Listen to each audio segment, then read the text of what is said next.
we've moved away from that notion, and as you know, there's deep suspicion about the purposes of the university in the public mind, and sometimes for good reasons, sometimes for not so good reasons.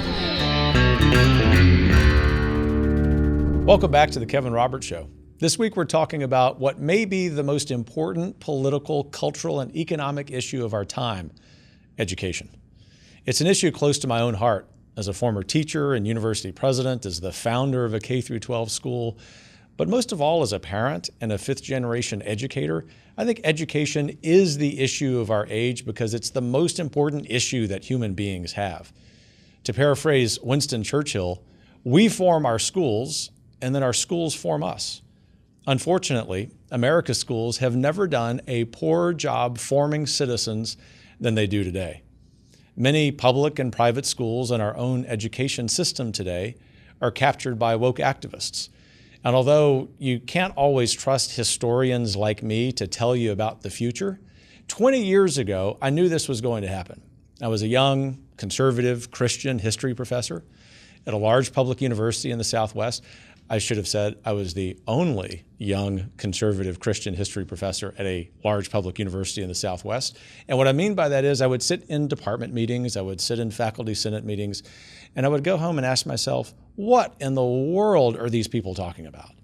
And what's happened is all of the students, or many of the students that those crazy radical leftists had in their own classes have now become teachers. Some of them have become assistant superintendents for ideological and curricular and instruction studies in your local school district. The point is that we have now gone through an entire generation, if not more, of American students who have been beset with this ideological destruction of our country. And unfortunately, the 2 years of COVID shutdowns only accelerated the power that these people have. From teachers' unions to the aforementioned school board problem to the education bureaucracies. And on that point, let me just remind you that for every dollar we spend on public education in the United States, more than 50 cents goes to the education bureaucracy. That is something that is accelerated in the 40 years that we've had this wonderful agency called the U.S. Department of Education. All of this to say that this entire morass of American education has one thing that is its objective. It is not education, it is indoctrination. It's really fueled by American universities. For a couple of generations, American universities have not only turned on our country's history and ideals, they've turned on the traditional idea of education itself. So just put politics and ideology and political philosophy off to the side. Universities aren't even doing what they're supposed to be doing when it comes to education. So what can we do about it? This really is what we're focused on in this episode. In a lot of ways, this is what we're focused on every day at the Heritage Foundation. So if this is your first time watching or listening, thank you for tuning in. Each week, we're diving into issues that matter with voices across the conservative movement. And very importantly, we're equipping freedom lovers across the nation to keep America free and prosperous. As I mentioned this week, we're focused on education, and I really want to mention a really important point.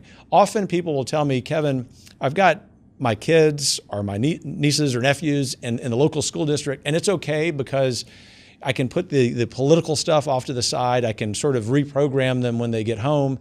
But the mistake they're making when they make that really well-intentioned statement is assuming that in those classrooms, the 3 R's are happening, that we're still teaching well, reading, arithmetic, and writing.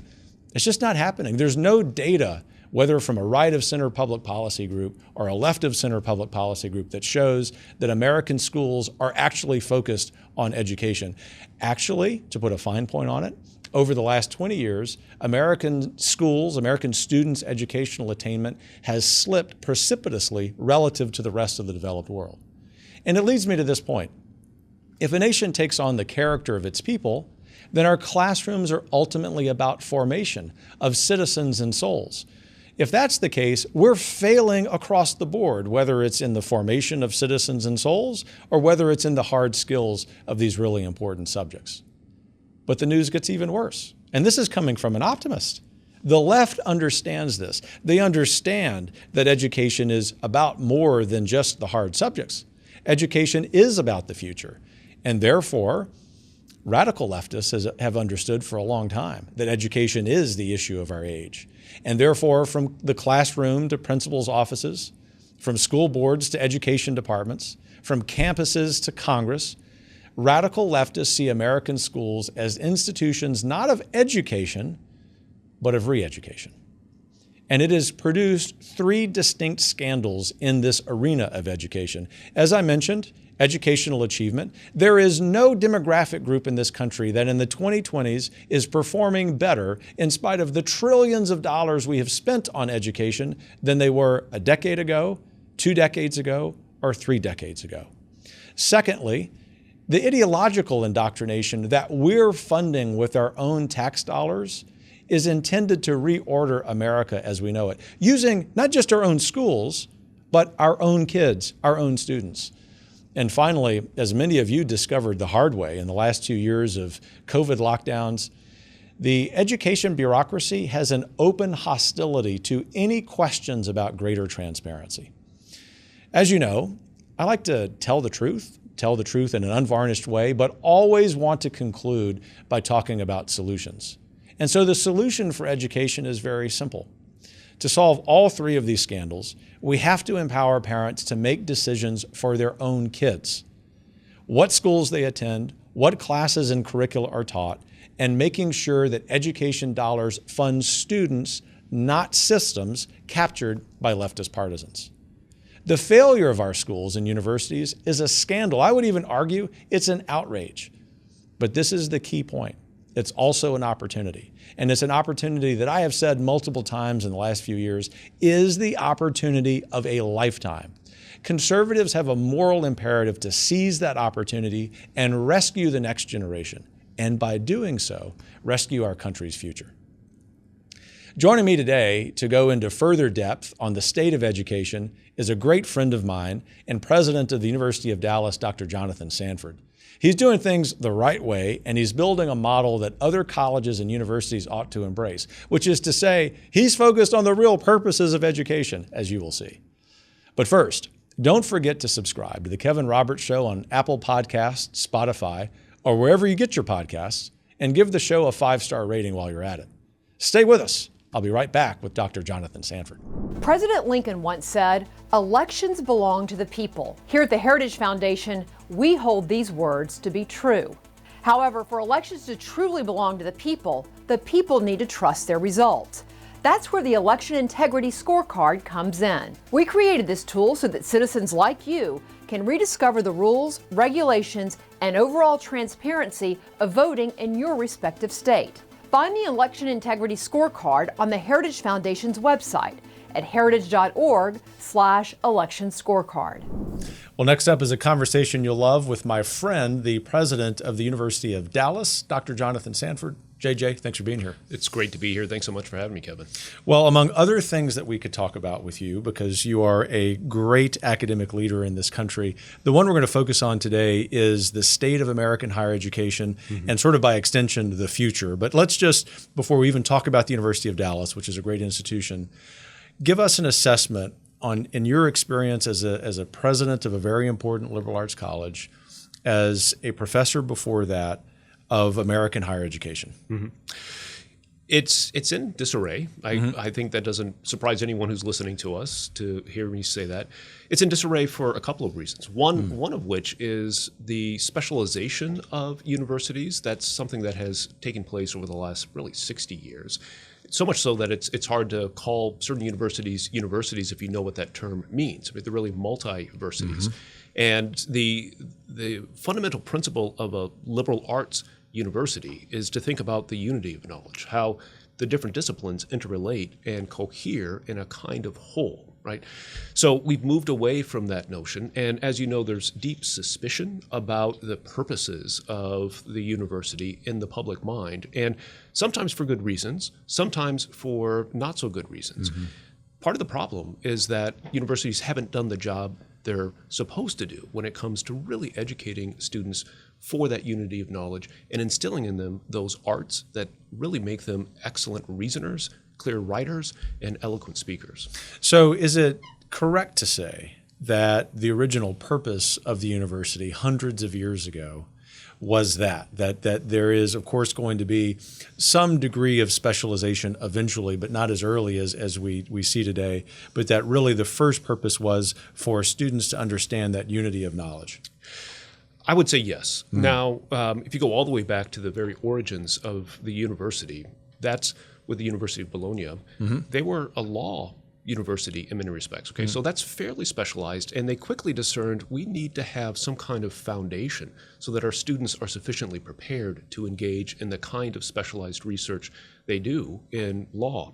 Think of the University of Paris, similar thing. You did your minor work in what we would call a liberal arts framework, and then from that you went on to theology and eventually additional degrees, right? So the original leaders of universities quickly learned that it is fundamentally important to have that kind of unified approach to understanding. In this own country, in our own country, many of our, in fact, all of our first universities, with the exception of University of Virginia, were religiously based. And in addition to having a unified view of knowledge, the goal was to make sure that students can trace the path to God.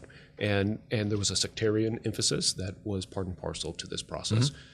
That gets us into thinking about not just the intellectual virtues required to be clear thinkers, but the moral virtues that really build up a character so that graduates are ready to lead in whatever walk of life they're called to. Well, that's right. And to your point about the University of Virginia and then the slew of public universities that were founded thereafter, even though they were non-sectarian, public universities, they also shared that vision of some form of unified knowledge, which is really crucial. But I just want to invite the sort of obvious devil's advocate question, if you don't mind.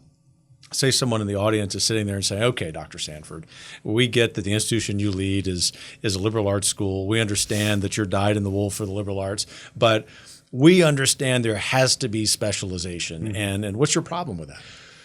I don't have a problem with specialization as such. Okay. What I have a problem with is specialization at the very root of an education. You need to, just as you and I both know, to be a really excellent athlete, you need to have a good foundation in terms of your physical health, right? So you've got to be able to run, you've got to be able to do push-ups and other exercises. That's different than the kind of specialization you need to be an excellent basketball player, right? Where you've got to shoot a lot, but you've got to have the foundation in place in order to specialize effectively. What we've seen more and more are enormous majors, or even the sales pitch that will get you through this college degree in the fastest time possible so that you can go on and work whatever your professional job is going to be. And oftentimes those graduates wake up at the age of 30 or 35 or sometimes 45 and think, what on earth am I doing with my life? They didn't have that foundation. And I would actually argue that they're not as excellent as the specialists that they are. We're finding this more and more, even within the Dallas Metroplex, that there's a real call that's gone out from corporations for people with liberal arts degrees. Now, we do have a business degree on the undergraduate level. We've got a college of business with all kinds of specializations, but even there in our college of business, we want our students to be effective communicators, to be deep analyzers. We want them to be able to make a case for whatever it is that they're putting before a committee of judges and to move up the ranks. And our graduates do that swiftly. So yeah, I'm partisan. I love the University of Dallas. It is I'm convinced, the most significant Catholic liberal arts university in this nation. But I have reasons for that, and I'm happy to talk about those reasons at length. Well, and you should. We'll come back to that certainly before we close. But I just want to underscore the comment you just made by saying none other than the Wall Street Journal, an outlet you might not expect to say the following, has become a huge proponent for liberal arts education for the very reasons you mentioned. And it is that employers, whether they're large businesses or small businesses, understand that they need employees of integrity. They need employees who understand the public square but have not been trained in a particular partisan tradition or another. And most importantly, they understand as employers, especially if they're virtuous, that they're going to specialize them anyway. For all of us in our respective avocations, we develop our specialized training at our place of employment.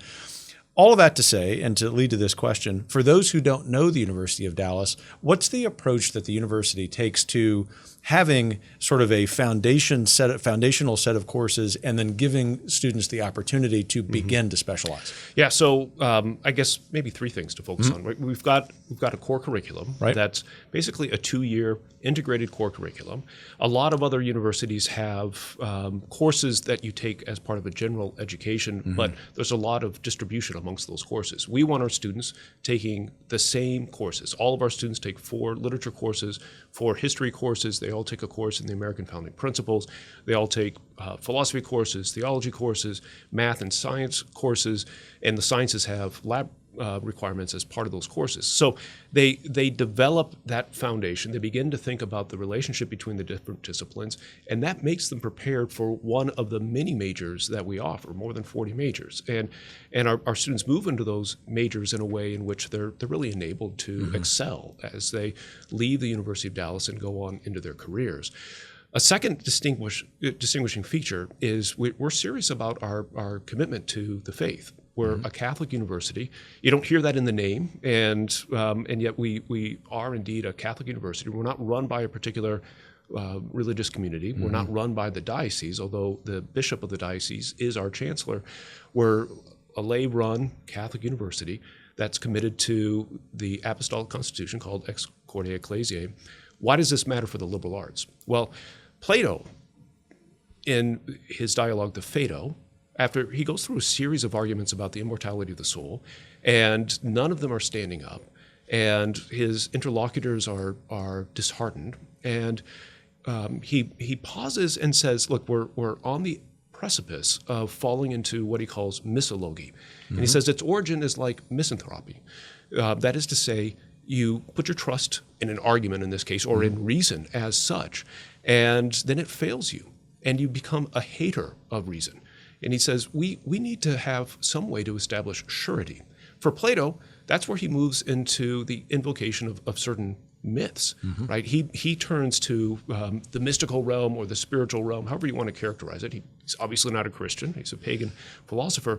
But I would say something similar is needed within a rigorous liberal arts education where you have recourse to certain foundational principles.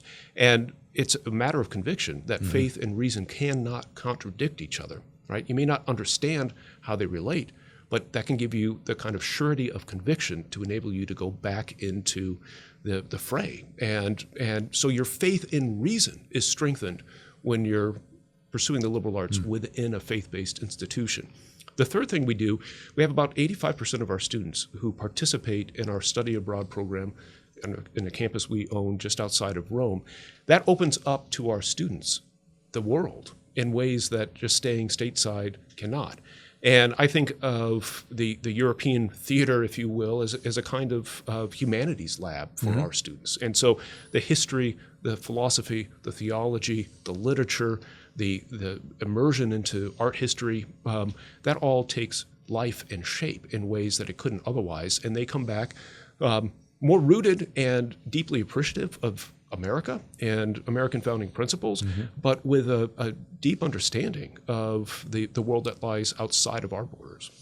Thanks for that explanation. So as we wrap up here, I'm going to pitch you one final question, which is a question that will sort of draw back from the beautiful environment that the University of Dallas is, and for that matter, draw back even from higher education specifically and talk about education in America broadly. So it's a question about trends and patterns. Obviously, the state of American education, and I say this charitably, K-12, higher ed, I would argue is deplorable, and it's deplorable on every level. It's deplorable on the level of education, that is sort of the hard skills that we're supposed to be teaching. It's deplorable on the level of formation, whether in the case of the University of Dallas, you understand that to be spiritual. In the case of a public school with government funds, formation for the purposes of being a good citizen, also related to virtue. The question is, if I gave you a magic wand and said, Dr. Jonathan Sanford, here's your magic wand to fix American education, how would you wave it? What would you do? Wow, it's a lot of power. It's a lot of power. I'm going to say something that may surprise you a little bit. Okay, lay it on me. I would get rid of AP credit and dual credit, and this is the reason. A lot of students come in with 30, 45, 60 credit hours, and they want to specialize right away. Universities still require 120 credit hours or so, and they fill the time with something else, and that something else isn't always particularly good. So universities have moved away from thinking about how can we ensure that the students coming in, regardless of consideration of their advanced placement credit, will receive the best of educations. So if one eliminated that, and it's a bit of a racket, I have to say, right? So we're hit with the proposition every semester that this course that I took in high school from a high school level teacher, and there are many excellent teachers out there, is the same thing as this course you offer at the University of Dallas. Well, I'm sorry, it's not. And when you were 16, 17 years old, you were not as mature as you are as an 18, 19, 20-year-old, where going through the kind of material that has shaped itself into the curriculum that we provide is going to be able to be received in ways it just cannot. So that would be one policy thing that I would love to see changed. Then you're going to need to find faculty members who have the mindset that not only are they supposed to be focused on advancing research in their particular discipline, but they need to be more principally focused upon educating the whole person, each person who comes into their doors. And I often think of the kind of education that one is striving to provide as really a kind of friendship for the sake of friendship, where you cultivate friendship for the truth in your students. You open yourself up to not a friendship of equality, but a kind of friendship with the students. And the students, of course, are developing friendships. And ultimately, that friendship ought to be oriented towards God. I know you can't do that in a state institution, but you certainly can in a faith-based institution. And you have to be explicit about it. Yeah, that's right. Well, I'd sit here and talk to you for a few hours, but you're a busy guy. You've got a school to run. And I just want to thank you, Dr. Jonathan Sanford, for joining me. It's been a real pleasure. Thanks so much, Dr. Roberts. You bet. So all of you know that one of the reasons we started the show at the Heritage Foundation is to bring you conversations from the nation's capital that might surprise you. And what I think might surprise you about this conversation is that it really cuts through the noise. That's really the point. That's the path to taking back America and restoring our institutions. So stay tuned. We'll be right back. Big tech is out of control. If they can silence the sitting president, what can they do to you? The Heritage Foundation has been on the front lines, fighting for free speech. We spotlight big tech censorship, demand reform, and help you fight for your rights. Heritage was the first conservative organization to reject big tech's money because this is too important. We won't be silenced. Welcome back, everyone, for our final segment of the show. We talk about getting you equipped to fight for freedom, and that's just what we're going to do. Parents across the country have had enough. They don't want their children influenced by critical race theory, radical gender ideologies, or other dogma the left wants to impress upon them. They want to do something about it. Some are speaking up and taking action. One of the themes of this show, in fact, it's kind of the reason I do this show, is that more Americans need to speak up and take action. Well, one of my great friends, one of my partners in taking action is Jessica Anderson. She's the executive director of Heritage Action for America, our sister organization that's focused on grassroots activism and getting Americans across the country into the fight for a freer and more prosperous future. She's joining us to explain how you can get involved and fight back. Jessica Anderson, thanks for joining me. Thanks for having me. You have so much you could talk about because there's so much that Heritage Action does, but I want to key in on this theme about fighting back and basically what your organization's fighting back against, what Heritage is fighting back against, what the Heritage Enterprise fights back against every day is leftist ideology. Respond to that. Well, first off, this is a team effort. I think what we learned from the COVID lockdowns, fast forward to CRT, is that parents want to be in control of their children's education. And the best way we know how to do that is to demand transparency from school boards, from teachers, from teachers' unions, pushing back on all of that. And so what we found is the more power you give to the parents, the more they're actually going to do to protect and push back against this leftist ideology that's permeated the classroom. And so first and foremost, activists all across the country can do more, can stand up, can go to those school board meetings, can demand to see the curriculum and the syllabus for their kids, especially in an age where you still have online learning that's part of the K through 12 experience. Parents are hearing directly what their kids are learning, and that's what's raising the alarm bells. And so that's what we're focused on. We're trying to give more transparency to parents and then equip them with the tools to really take ownership back to their kids' education. And so on that point about parents taking ownership of their kids' education, sometimes I see on Twitter of all places, but more importantly in in-person conversations with people in the center, people left of center, that I am making too much over the lack of transparency when it comes to curricula. And I try to produce all of this data, but I just want to give you the opportunity to respond to that, because it seems as if we can convince more Americans that school districts, school boards, the 1,700 assistant superintendents in charge of leftist ideology, in fact, are purposefully obfuscating. They're just obstructing the parents' ownership of their kids' education, that we might actually convince some more Americans to take action.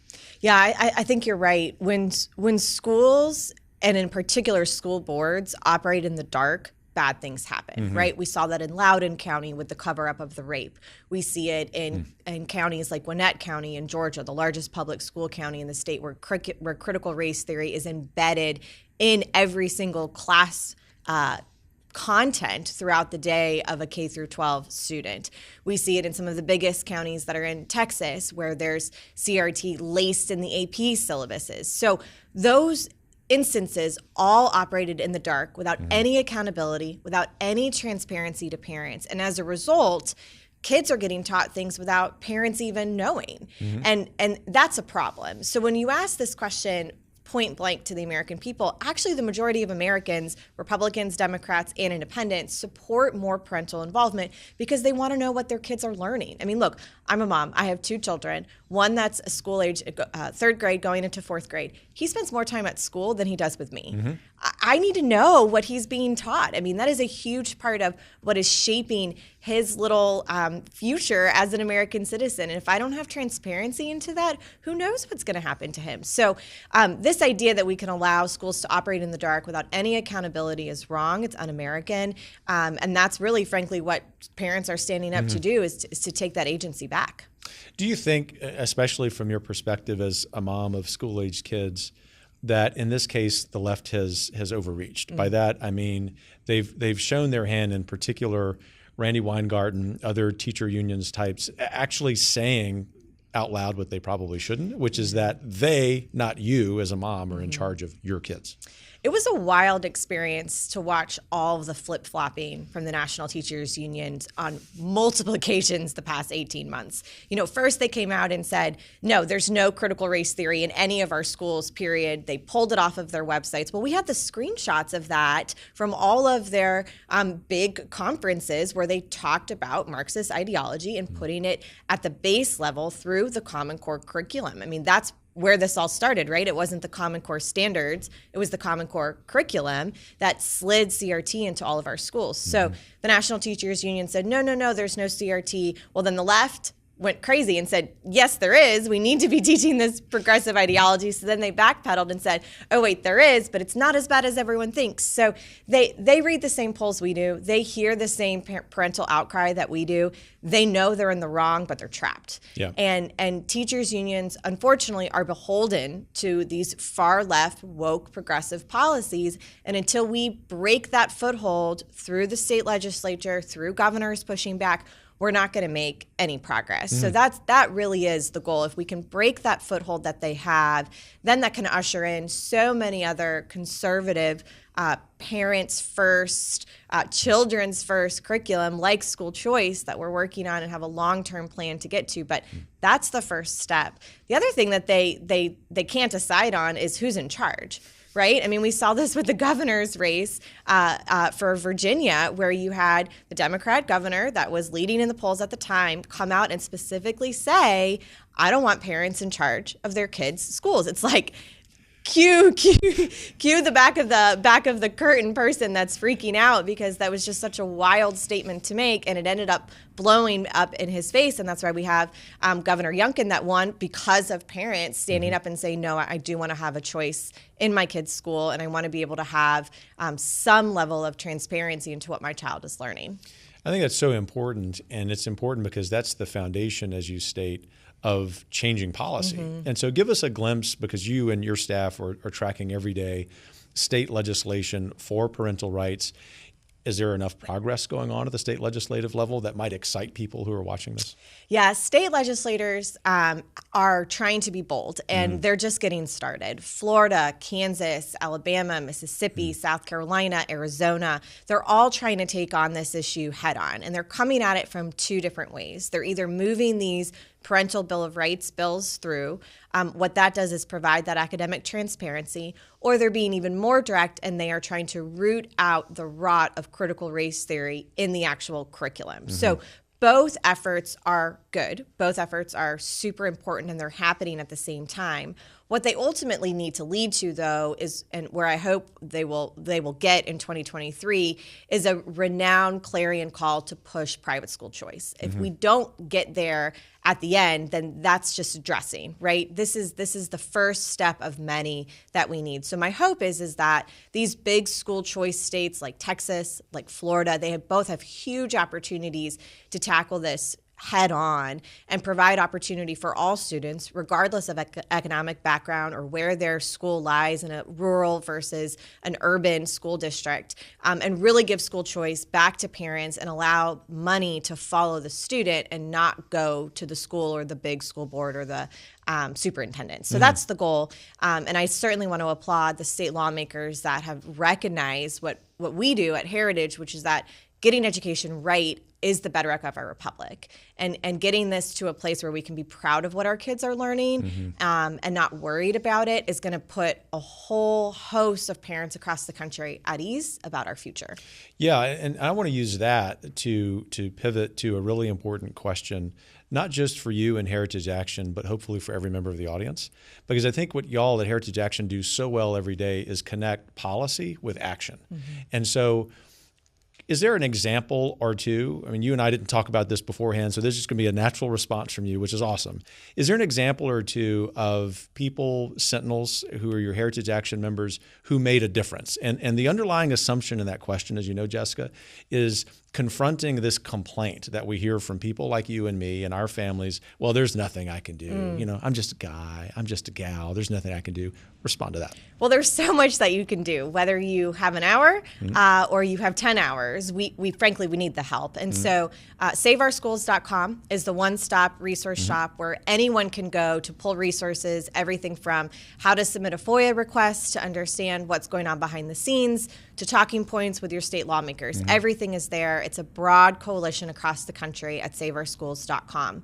As far as examples, though, you know, the best stories come when they come from the ground up. Right. And so we have a fabulous collection of Sentinels that are in Gwinnett County, which is the largest county in the state of Georgia with a huge public school system.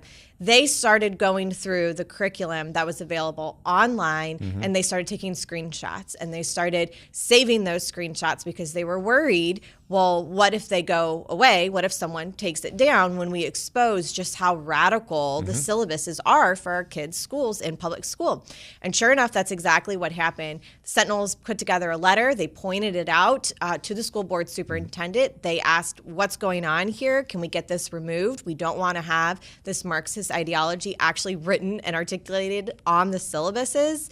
And they said, no, there's nothing there. And then these parents, our Sentinels, were actually able to show them the screenshots of the curriculum and say, no, it's literally right here. You just took it down from your website. And to me, you know, when you make a mistake and you try to hide it, right, it's guilty by omission. I mean, that's what they were doing there. So that was really cool to see.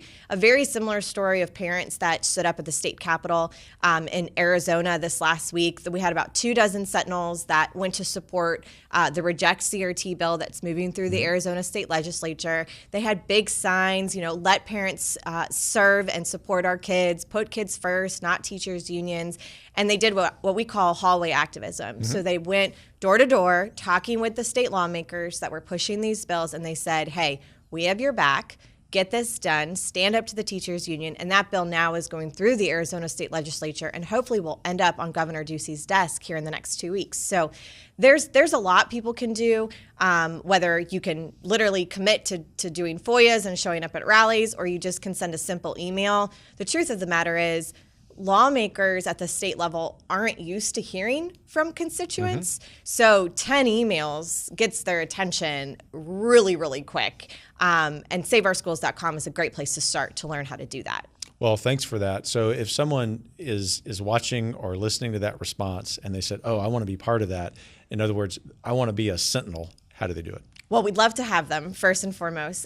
Sentinels are the most active activists all across the country. And the best way you can do that is to go to heritageaction.com, click your state, and then you will actually meet and be able to visit in person with your state director, who will walk you through all different ways to get involved at the local level. So let's say you don't want to engage on the school curriculum, but you're really focused on the economy, or you're really focused on combating China, or you're interested in healthcare, whatever issue you're interested in, there's a team on the ground in place that you can directly plug into, and our state directors are the best person to play matchmaker. We'll meet you in a conservative friendly area where you can talk openly, and we can strategize about how to flip your state back or how to support the good guys to do the right thing. Yeah, that's right. And the good guys and gals in elected office need encouragement. Well, Jessica, it's a pleasure working with you, and thanks for being with me. Thanks so much for having me. Heritage Action loves our relationship with the Heritage Foundation, and we look forward to continuing to work together. It's special. We're going to take back this country. That's right. Yeah, thanks. That's a wrap for this week's show. I want to again thank my guests, my good friends, Dr. Jonathan Sanford of the University of Dallas and Jessica Anderson of Heritage Action for America. Please don't forget to subscribe to The Kevin Roberts Show on Apple Podcasts, Spotify, or wherever you get your podcasts. And please give the show a 5-star rating while you're at it. And tell a friend. Our movement is for everybody because our solutions are for everybody. Take care, and I'll see you next week.